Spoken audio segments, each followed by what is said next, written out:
আজকে আমরা ক্লাস 9-এর 59 পেজে চলে এসেছি। ডাফ অ্যান্ড কোয়েশ্চেন বাঞ্চের 59 পেজে। আর এখানে 31 দাগ থেকে আমরা এই ন্যারেশন চেঞ্জগুলোকে সলভ করে নেবো, কারণ এর আগের ভিডিওতে আমি তোমাদেরকে 30 দাগ পর্যন্ত সলভ করে দিয়েছিলাম। তো তোমরা যদি সেই ভিডিওটা কেউ না দেখে থাকো তাহলে অবশ্যই ইউটিউবে সার্চ করে দেখে নিতে পারো। চলো আজকে ভিডিও শুরু করা যাক। তবে তার আগে চ্যানেলে নতুন থাকলে চ্যানেলটিকে সাবস্ক্রাইব করে পাশে থাকা বেল আইকন প্রেস করে দিও আর অল বাটন অন করে দাও, যাতে আমি ভিডিও আপলোড করার সাথে সাথে তোমাদের কাছে নোটিফিকেশন চলে যায়। 31 দাগে আছে he said to us will you listen to such a fool. তো আমরা জানি এটা WH ওয়ার্ড নয়, তাই আমাদের ইফ লিঙ্কার হবে। আর এখানে সেড টুর পরিবর্তে আস্কড হবে, যেহেতু এটা ইন্টারোগেটিভ সেন্টেন্স। আর আমাদেরকে জিজ্ঞাসা করছে যেহেতু, তাই ইউ এর পরিবর্তে উই হয়ে যাবে। ঠিক আছে, এটা আমার এখানে ধরবে না বলে মনে হয়েছিল, তাই আমি খাতায় লিখে নিয়েছি যে he asked us if we would listen to such a fool. উইলটা উড হয়ে যাবে। The man said to the boys why are you quarrelling. এখানে হোয়াইটা WH ওয়ার্ড, তার জন্য ইফ লিঙ্কার বসবে না, হোয়াইটাই লিঙ্ক হিসেবে বসে যাবে। আর সেইটুর পরিবর্তে আস্কড হবে, আর ইউটা দে হবে, কারণ বয়েজরা এখানে ঝগড়া করছে আর বয়েজ হচ্ছে প্লুরাল, তাই ইউটা দে হয়ে যাবে। আর এটা কিন্তু ভয়েস চেঞ্জ নয় যে তোমরা এটা বিইং কোয়ারেলড করবে, এটা কিন্তু এরকমই থাকবে। আমাদের আনসার হবে the man asked the boys why they were quarrelling. যেহেতু এখানে আর আছে, তাহলে পাস্ট টেন্সে আমাদের ওয়্যার লিখতে হবে, তার জন্য এখানে ওয়্যার লেখা হলো। The man asked the boys why they were quarrelling. Next page, the waiter said to him, which food do you like to order? The waiter asked which food. The waiter asked him which food he liked to order. The waiter asked him which food he liked to order. Robbie said to his uncle, will you give me the toy? Robbie asked his uncle if he would give him the toy. He said to me, where did you go yesterday? He asked me where I had gone the previous day. এখানে already did আছে আর অতিরিক্ত পাস্টে had যোগ করতে হবে। গো এর past participle form গান, তার জন্য গান বসেছে। আর ইয়েস্টারডেটাকে দ্য প্রিভিয়াস ডে লিখতে হয়। I said to the headmaster, sir, will you grant me a full free studentship? I asked the headmaster politely. যেহেতু স্যার আছে তাই পোলাইটলিটা লিখতে হবে। I asked the headmaster politely if he would grant me a full of studentship. স্টুডেন্টশিপটা আমার এখানে ধরেনি, তাই নিচে লিখে দিয়েছি। Mother said to me, do you like to have your lunch? Mother asked me if I like to have my lunch. ঠিক আছে, তো এখানে দেখো লাইকটাকে আমরা লাইকড করেছি বলে হ্যাভটাকে আর হ্যাড করলাম না। তোমরা কিন্তু আবার লাইকটাকে লাইকড করে হ্যাভটাকেও হ্যাড করে দিও না, তাহলে কিন্তু ভুল হয়ে যাবে। এবার আমরা ইম্পারেটিভ সেন্টেন্সের যে ন্যারেশন চেঞ্জগুলো আছে নিচের দিকে, সেগুলোকে সলভ করবো। ইম্পারেটিভ সেন্টেন্সের ন্যারেশন চেঞ্জের নিয়মটা কি? আমাদের সেইটুর পরিবর্তে হয় রিকোয়েস্ট, যদি প্লিজ থাকে বাক্যের মধ্যে তাহলে রিকোয়েস্টেড হবে, অর্ডার্ড হবে, ইনস্ট্রাক্টেড হবে, এরকম হবে। সেইটুর পরিবর্তে রিকোয়েস্টেড, অর্ডার্ড, ইনস্ট্রাক্টেড এইগুলো হবে। আর এখানে লিঙ্কার হিসেবে টু বসে।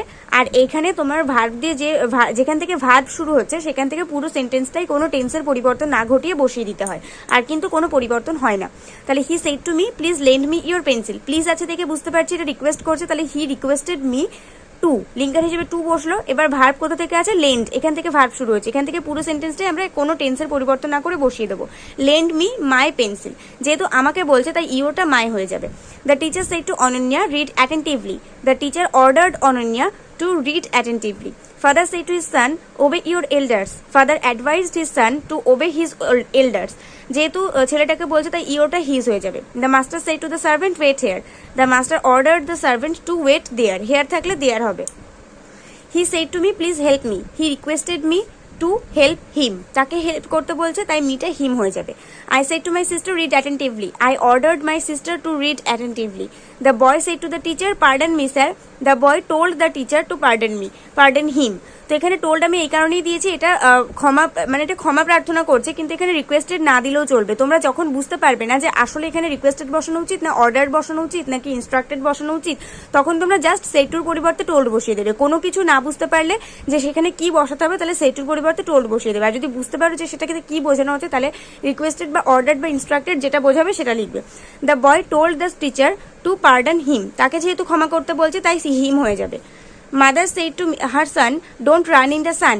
Mother ordered her son not to run in the sun. I said to my friend, consult an ophthalmologist. তো এখানে অপথ্যালমোলজিস্টের সাথে অ্যাডভাইস করা হচ্ছে, তাহলে I advised my friend to consult an ophthalmologist. Kohli said to Ashwin, take a single run as soon as possible. So Kohli instructed Ashwin to take a single run as soon as possible. The hunter said to his friend, shoot the bird. The hunter ordered his friend to shoot the bird. Father said to me, don't take too much sugar. Father forbade me to take too much sugar. এখানে তোমরা চাইলে order করতে পারো বা advised করতে পারো। আমি এখানে ফরবেড দিয়েছি, তার জন্য নট টু করতে হয়নি, টু করতে হয়েছে। আর যখন দেখবে যে নাবাচক শব্দ আছে, মানে রোদ্রে দৌড়াদৌড়ি করতে বারণ করছে, তখন কিন্তু লিঙ্কার হিসেবে টু বসবে না, তখন লিঙ্কার হিসেবে নট টু বসবে, যেরকমটা আমি এই সেন্টেন্সটাতে বললাম। এরপরে আমরা এতক্ষণ ডিরেক্ট থেকে ইনডিরেক্ট করলাম, এবার ইনডিরেক্ট থেকে ডিরেক্ট করবো। The police sergeant ordered his men to search the house thoroughly. তো এখানে আমরা যদি এটাকে ডিরেক্ট করি তাহলে আমাদের আনসার হবে the police sergeant said to his men search the house thoroughly, দিয়ে কোটেশনের মধ্যে হবে এইটা, তাই কোটেশন ক্লোজ হয়ে যাবে। এরপর আছে Dhoni instructed Zaheer to give a slower.